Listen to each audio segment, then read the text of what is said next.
Hola, mis amores, it's your girl Nori. In today's video, I'm going to share with you about my battle with depression. I'm going to open up about my journey and tell you how I learned I was depressed. I'm going to share with you why I decided to stop going to therapy. And I'm also going to open up to you about how you can overcome feelings of depression and how you can go from feeling stuck and unfulfilled to living a life where you're waking up every day with a smile on your face. So let's get started. So I've been battling depression on and off for about 10 to 12 years. I wasn't diagnosed until 2016, however, but I knew that something was off with me.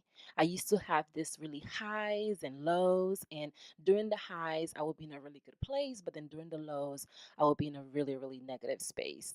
And this was something that I've been experiencing, and I didn't really know what was going on, but at the same time, no one around me was in therapy, no one around me was talking about them being depressed. So I just thought it was normal. I felt like maybe I was going through a phase and eventually I was going to move on from this phase. So I didn't really take a lot of action towards proactively working and trying to get diagnosed and getting quote unquote help.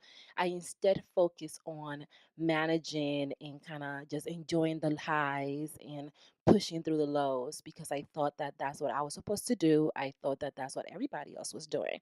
So the journey of depression to me has been one that I've really suffered in silence because I didn't know that I needed help and I also didn't know how to ask for help. So it was the type of thing that when I was going through it, I just really felt like I was alone. And I didn't realize that I was treating the symptoms of my depression as the root of my depression. Like I got really obsessed with becoming healthier physically because I thought that the root of my depression was that I was fat and that I didn't like my body being fat. So if I lost the weight, then I wouldn't be depressed because I would be smaller. And it turns out that I was wrong about that. So things changed for me in 2016. My uncle was murdered that year. For those of you that have been following me for a while, I've shared his story with you all, not only on the podcast but also on my social media, about how it really took me in a dark place.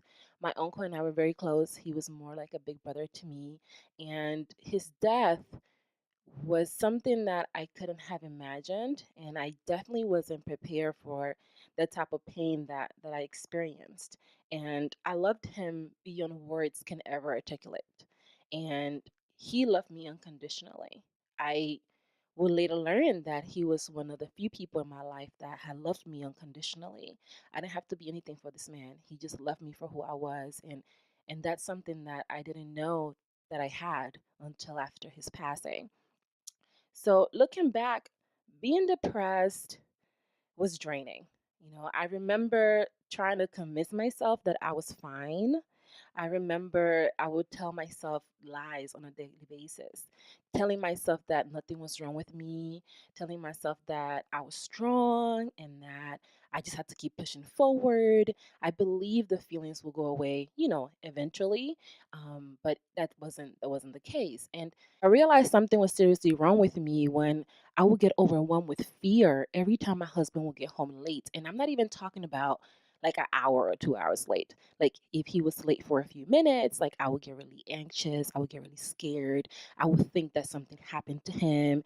If my phone rang and my family was calling from Honduras, I would feel as though they were gonna bring me bad news, like somebody else had passed away. And I really didn't even like picking up the phone at all. I actually went through a period of time where I stopped picking up the phone because I just didn't feel like I wanted to know if anything like that was going on. So it was really hard for me. And I was afraid that everyone I love would leave me. And at the same time, I felt like if I didn't leave the house, I was safe. And I remember just being so afraid, like to the point of paralyzing. Like my fear was so intense. And then at that time, I felt like, okay, something here is not right. But at the same time, I wasn't aware enough to stop the behavior. I just knew that something didn't felt right.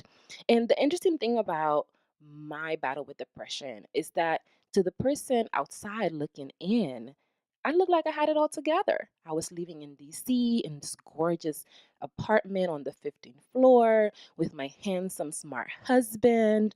I had a job making the most money I've ever had made. Like, how can I be depressed? Like, how can I not be happy in this space? Like, everything that I quote unquote wanted was there. And I just felt like that. I felt like I shouldn't be depressed. Like I felt like everything should be fine. And the interesting thing about that was that I wasn't fine.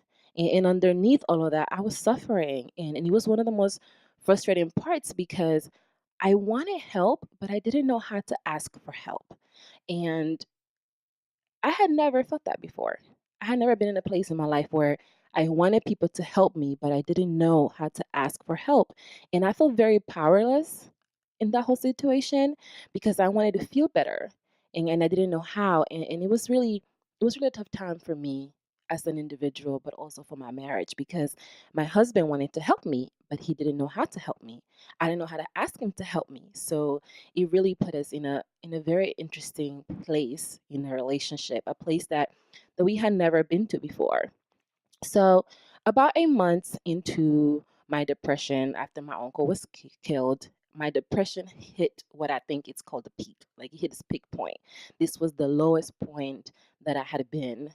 And this in this 8 months, I was really feeling very, very hurt. I was feeling very afraid. I was feeling very paralyzed and terrified. And I remember my husband saying something to the effect of, "Your uncle wouldn't want this for you." And for the first time, I thought about what would my uncle want from me. Until this time, I hadn't really thought about that because I was so consumed by my pain and I couldn't see beyond what was in front of my eyes. So my uncle will always tell me, I want you to do what brings you joy. I want you to do what makes you happy. I want you to do what fills your spirit. And I remember sitting there and it hit me that I had no idea what those things were for me. I had no idea what made me happy. I had no idea what filled my spirit. I had no idea like who I was. And I decided in that moment that I was gonna try to figure that out because I wanted to honor him. I wanted to honor the things that he wanted for me. And it wasn't until that day, I defined myself by my roles. My role as a wife, my role as a daughter, my role as a sister, as a colleague, my role as a friend, my education level, my job. I had never really had to think about who I was if you remove all those labels. And full transparency, even the thought of my own company petrified me. Like the fact that I had to be alone and just sit with some of that stuff, it was really scary.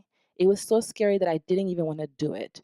I was afraid of what I was going to uncover. I was afraid of the feelings that I was going to get through, and I just didn't want to deal with that. I just felt like I'm not ready. I don't want to deal with that. This is too much. So I just did the best thing I could, which was run away from those feelings.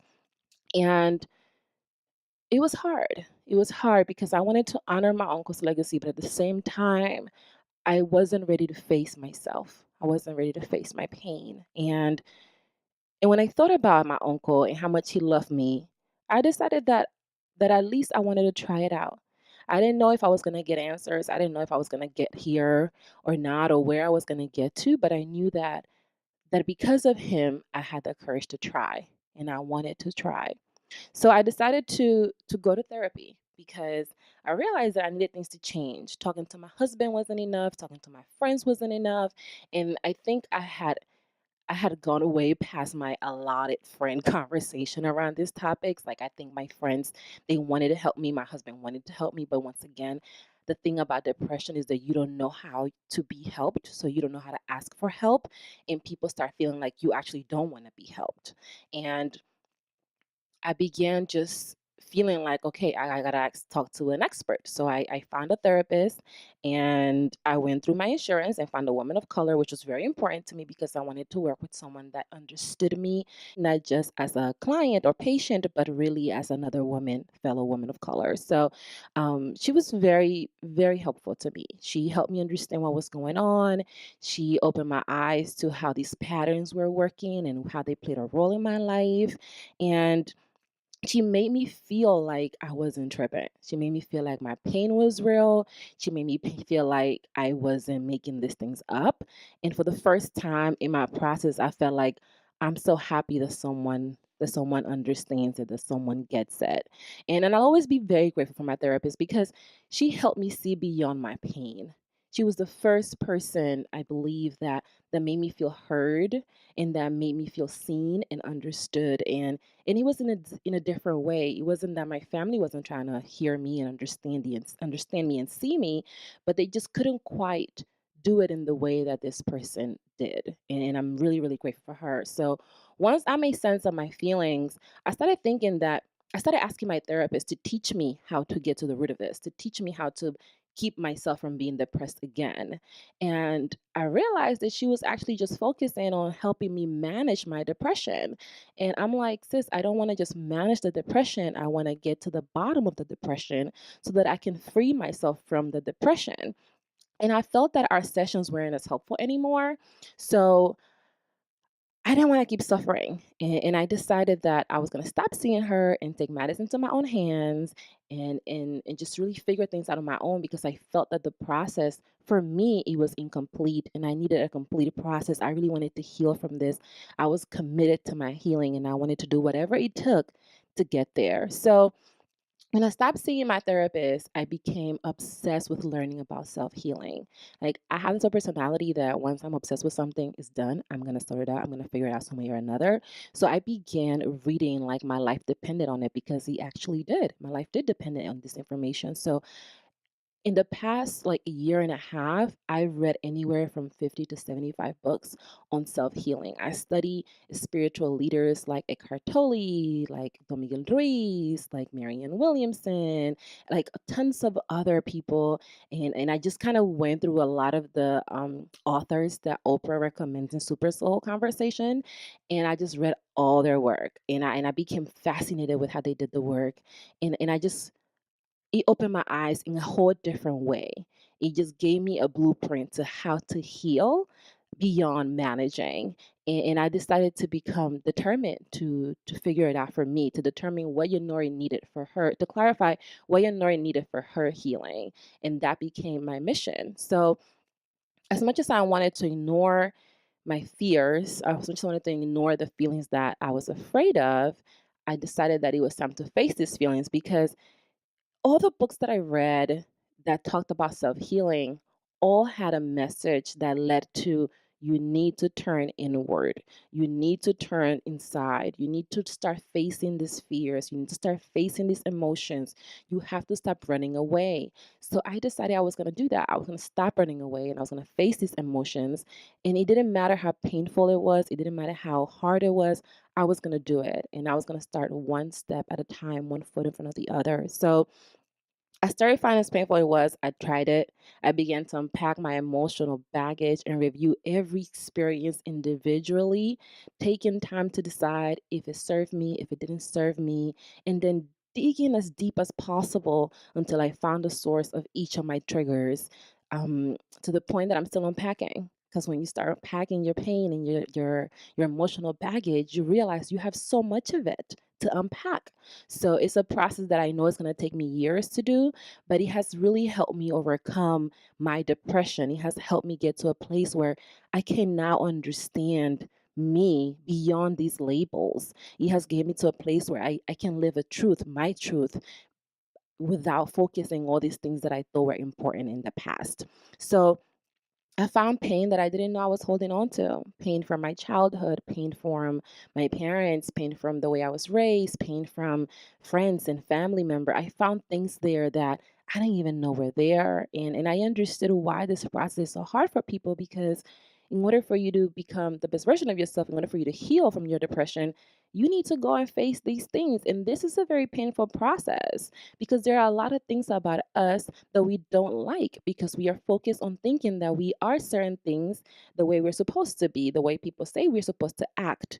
And we force ourselves to see ourselves as who we think we should be instead of accepting ourselves for who we truly are. And that was something that I learned during that time. And it's gotten to the point that now as soon as something triggers me, I acknowledge that this particular situation is triggering me, and I go deep into that feeling. And then I unravel this feeling very carefully until I get to the root so that it doesn't affect me the same way it used to in the past. And it could be a process that at the beginning is really draining and is really tiring and is really exhausting. But the more you do it, the more you practice this, the better you get at it and the more control you have over yourself, and the more you're like and the more you are likely to overcome your depression, and not only overcome it but keep it from coming back. So I decided that I wanted to do this for other women.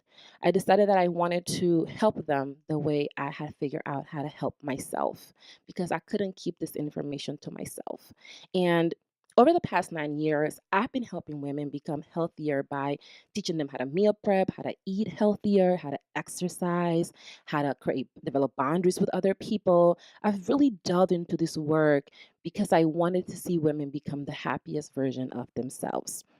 And I will realize that I noticed the women would lose weight. A lot of them wanted to lose the weight, so they would lose the weight, but then the weight will come back. So I started wondering, like, why is the weight coming back? Like, why is this an issue that these women are dealing with? And it's something that is not unique to these women that I was working with. It's also part of something that I was dealing with. Like, I will lose weight, and then at some point, I will gain some of that weight back, and I realized that even even if I teach you how to meal prep, how to eat better, how to exercise, how to maybe have a few boundaries here and there, how to say no, unless you deal with the emotional pain that you're feeling inside, unless you take out your emotional baggage and we start unpacking it and seeing it for what it is and forgiving ourselves and healing and accepting and surrendering, unless we do that work, the weight is always going to come back, because the weight is a manifestation of how you feel inside about yourself. And if you don't deal with those feelings about yourself, if you don't love yourself, if you don't learn how to give yourself unconditional love, then the weight will come back, because you will eat the things that lead to that place, because you're going to try to continue to mask those feelings. And in order to really heal, in order to see long lasting results, we have to get to the root. And unlike what I believed, that the physical part was the root, that's not the root. The emotional part is the root, is the reason. So we have to stop treating the symptoms as the cause and get to the actual root of the problem and treat that, so that we don't have to deal with the symptom in the first place. So I understood something really, really powerful, that I could help women, that if I could help women understand why they are depressed and teach them how to keep themselves from being depressed, they won't have to worry about managing their depression. And to me, that's the most important part, because over the past 9 years, I've learned that if we are able to deal with that, then the weight won't be a problem. If I can teach women how to love themselves, then they will see that they have to make better decisions for themselves. And that includes food, that includes exercise, that includes sleep, that includes water, that includes all these elements that I wanted to help them learn in the first place. So I really decided that I wanted to do this, because overcoming my depression encouraged me to trust myself with myself. It gave me the freedom to do what I wanted to do. It gave me the freedom to leave DC, to leave my job that I thought it was security, and instead to bet on myself and to move to Florida where it's warm, close to the beach. It gave me the courage to start to live my truth in a way that I didn't have to apologize for it. And there are things that today are part of my day to day that 2 years ago seemed impossible. If 2 years ago someone would have told me that I would be doing this right now, I would have been like, "You crazy. You tripping. You wilding. No way. No way." And here I am living the happiest life I've ever lived. I could seriously die tomorrow and I would be happy because I've lived my life. I figured out my truth, and I've gotten the courage to do it. Even when at times people didn't understand, that didn't keep me. And knowing that I have discovered more about Nori, knowing that I love Nori more, and as a result, I get to love you guys more. I get to share more of me with you and help you love yourself more. That it's enough for me. And I'm so grateful for having that. And once I knew I had that for me, it just made sense that I was going to share that with the women that I've been helping for years. And I have to say, my clients have been the biggest blessing in my life. I started working with them last year, and we've been focusing on what they need. I create a space where they come with their needs and I'm available to them. And how often can we go to someone and say, "Hey, this is what I need," and they are paying close attention, they are loving us, they are caring for us, they are keeping us, and they make space for us. It's an experience that not a lot of people have. It's an experience that I didn't have for a while, and some of us don't know how to ask for that. Some of us don't know who can give us that. Some of us don't know that we need that. But when we can come to someone and just say, "Hey, this is what I need," and they are available to our need, it's a powerful process. And my clients have been the biggest blessing I could have ever asked for. Being able to help them, seeing them go through these challenges, being able to see them grow and flourish makes all my work worth it. It makes our time invaluable. And I just feel really honored to do this work, to help these women, because I am these women and I know the pain that they're feeling. And I want them to know that they're not alone and that I am here for them in any shape or form that I can. So, my role is really to guide them. My role is to hold their hand and to be there with them every step of the way, to let them know that I'm not going to leave their side, to let them know that there's a way to experience light without getting to the end of the tunnel. And when you're feeling depressed, when you're feeling unfulfilled, when you're feeling stuck, it's hard to see beyond what's in front of your eyes. It's hard to see beyond your pain. It's hard to see beyond your disappointment, beyond your self doubt. And through my work, in my experience, I give women that freedom back. I help them find that freedom within themselves. And I'm so grateful that they trust me with that because it's the greatest gift I could ever receive and I can ever give. And it's a gift that I had to first give myself. So I wanted to share some of the things I've learned from working with these women, some of the lessons that have really stuck out to me because I hope they will help you. And I know they will help you. So um, the first thing I've learned is that you can only give what you have. This is a line that I come back to often because a lot of us get really caught up when we don't get what we want from people. We assume people don't want to give us what we want. We assume people want to hurt us and they're out to get us, so they don't give us what we want. When in reality, people can only give us what they have. And sometimes people just don't have it to give. Sometimes people want us to love them, to care for them, to protect them, to listen to them, to understand them. But sometimes we don't have that. And we have to give those people grace. And we have to give ourselves that grace because we don't always have what people want from us either. So that's something that I've learned, that we have to treat people with more kindness and compassion and love and respect because people can only give us what they have, whether they like it or not, whether we like it or not. The second thing I realized is that people hurt in silence because they're afraid of being treated less than because of their pain. And that's something that I felt. I certainly felt that way in the past. I felt like I couldn't really open up about my pain because I didn't want people to treat me differently. I didn't want people to think I was crazy or bugging or whatever. Those were the words that were resonating in my mind. That was the experience that I was afraid of having. So I just didn't say anything. I just stayed quiet because I was so afraid of that rejection. And a lot of us do that because we are afraid. And I want to encourage you that if that's you, use that fear to propel you forward. If people are going to treat you differently, that's just feedback. You don't need those people in your life. So, this is a good opportunity to use that pain that you're feeling to really get clarity on who is in your circle and how much do these people really care about you. And as painful as it is more painful to keep people in your life that are not there for your best interest. So, don't be afraid to open up about your pain because you're going to be treated differently. Use that courage so that you can talk about your pain and your testimony can help other people, starting with yourself, to heal and to get to the root of your pain. Number three, taking accountability is not about who to blame, it's about the fact that you get to decide. A lot of us want to point the finger. It's easier. It's much more less dramatic to point it at us. If we point it at somebody else, we don't have to deal with it, right? But when you take accountability, you are able to make a decision for yourself.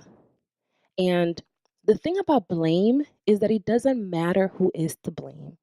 That's not important because no one is to blame. People have only been teaching us what they know. People have only been giving us what they have. So, how can they give you something else? They don't have that. It's almost ridiculous that we expect that from people and that we want that from people because it's such an unfair ask.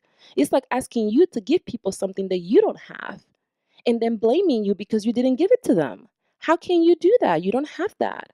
So, what I want you to take away from that point is that taking accountability is an empowering element. A lot of us feel like if we don't decide, if we don't make a decision wasn't made. But I've learned that indecision is also a form of decision. So if you're going to make a decision either way, you might as well make a decision that's in your best interest because no matter what the decision is or isn't, you're going to have to deal with those consequences. So it's in your best interest to make a decision because at the end of the day, you are making the decision regardless. So a lot of us feel like if I don't decide, it's not my fault. But as we just learned, it doesn't matter whose fault it is because you still have to deal with the consequences. So you might as well make a decision and stand by your decision and make a decision based on what you really want to do and what makes you happy because it's your life at the end of the day. Number four, we are afraid to trust ourselves with ourselves because it means that we can blame others for our pain. If you trust yourself with you, then you understand that you are responsible for you in the situations with you put yourself. And sometimes we don't want to accept that accountability and responsibility because we put ourselves in situations that are not in our best interest. So it's easier to blame that into someone else because taking accountability will mean that we put ourselves there and we understand that. And that can be really painful. But at the same time, once you realize that you can feel that pain, you can also feel the joy of changing things for yourself and doing the things that make you happy, that bring you joy and that fill your spirit. The last thing I want to share with you is that people sacrifice who they truly are to make other people happy and to fit in a desired mold. A lot of us are acting. We act like we like our jobs. We act like we are happy in our relationships. We act like we love all of our kids all the time. We act like we're living a perfect life. I'm going to be the first one to tell you my life is it's not perfect based on what society thinks perfection should be, but it's the life I want to live for myself and my partner. And I couldn't be happier with that. And I'm happy that I've gotten the courage to stop pretending, to stop being something that I'm not, to make people happy at the expense of who I am. Because filtering who you are and changing who you are to be someone that somebody else potentially can like is not worth it if you don't get to be who you really are. It's not worth it if you have to hide who you are. At some point, you're going to get tired of pretending. And when that happens, those people are not going to want to be around you anymore. So you have to ask yourself, do I love myself enough to pick me, to choose me every time? Or am I going to continue acting and pretending and choosing other people? And that's the part that we have to spend some time thinking about. Because a lot of us choose other people because we want that instant gratification. But on the long term, that's not sustainable. And at some point, you're going to get tired of pretending. So if that's you right now, I encourage you to use this as your reminder that it's okay to be you. It's okay to not want to do certain things, to not want to be in certain company, to want to spend some time in solitude and silence. It's okay for you to do things that you want to do, even if people don't want to do them. That's fine because it's your life. You know, you only live once. It's your life. You get to decide how you live your life. So if you're a millennial woman and you're watching this and you're feeling stuck, if you feel unfulfilled, if you are struggling with depression, I want you to know that I see you, that I feel your pain, that I understand you, and that more importantly, I am here for you. I am here to help you go through this. And I am I'm ready. I'm ready and excited and willing to guide you through this journey because you don't have to go through this alone. I did, not all the way, but a huge chunk of the way, and it was hard. And you don't have to go through that by yourself. And that's why I'm dedicating my life to this work because women shouldn't have to go through this alone. And we should have the tools. We have the tools to remove this pain from our bodies, remove this pain from our life. And it's just a matter of getting them. And some of us just need to get a little bit of help to get these tools. And I'm here to give you that help. So I am excited for our journey together. I'm excited for what I Am Healthy Fit can do for you. I'm excited for our podcast this upcoming season and the women I'm going to be talking to and the stories I'm going to be sharing. I'm excited to be here, to just be available to you because that's what I wish someone would have had for me when I was going through my experience. So, it's all for today's video. Let me know if you enjoyed the video. Make sure you subscribe to the channel or you share it with someone that you love. And I look forward to our next adventure. Till next time.